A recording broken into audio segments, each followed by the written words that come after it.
You went searching for the perfect cherry to make the most perfect jam. You spent hours prepping the fruit, meticulously washing, removing any blemishes, and depitting.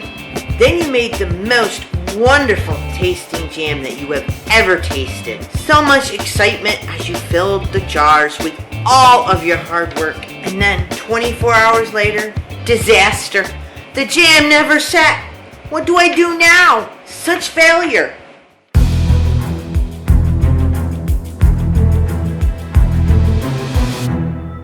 Welcome back to Lilac Oaks Farm. And sadly, jams or jellies that don't set do happen. Like everyone else, when it happens, we start researching. We go on the lovely internet, whether it's your phone, your iPad, your computer. So our goal today is to get this back to firm. Several factors could be the reason why your jam or jelly has not set. One, not enough acid, or your fruit might be overripe. Well, that happens.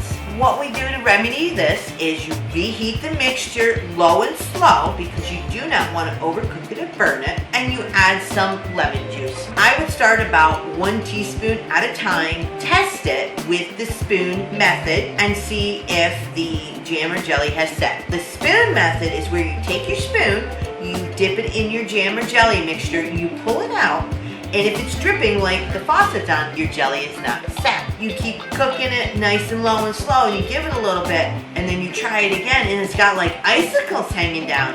That's what you want. You know your jam or jelly is ready to be canned. And then another reason could be not enough sugar. Well, I didn't think of that, but I had to go, like everyone else, and research, and that can happen. Not enough sugar. So again, you would need to reheat your jam or jelly, but do it slowly, add about 1/2 cup each time, and don't forget the spoon test. You do not want to burn that jam or jelly mixture, because if you burn it, it's good for nothing then.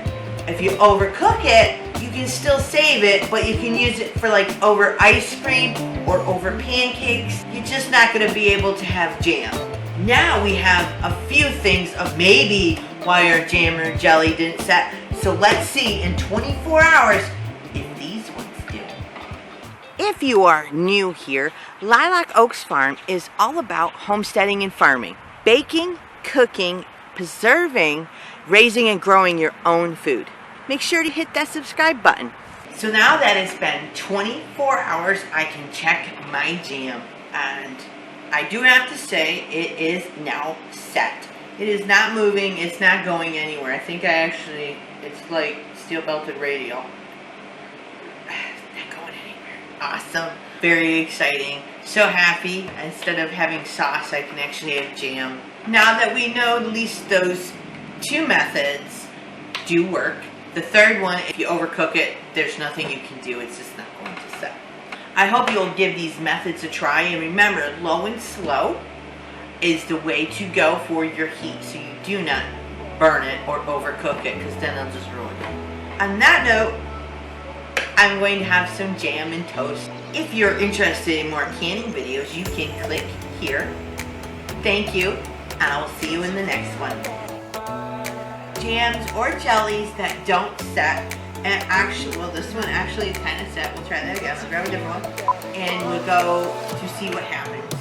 I don't know, my brain just went gone, and give it a try.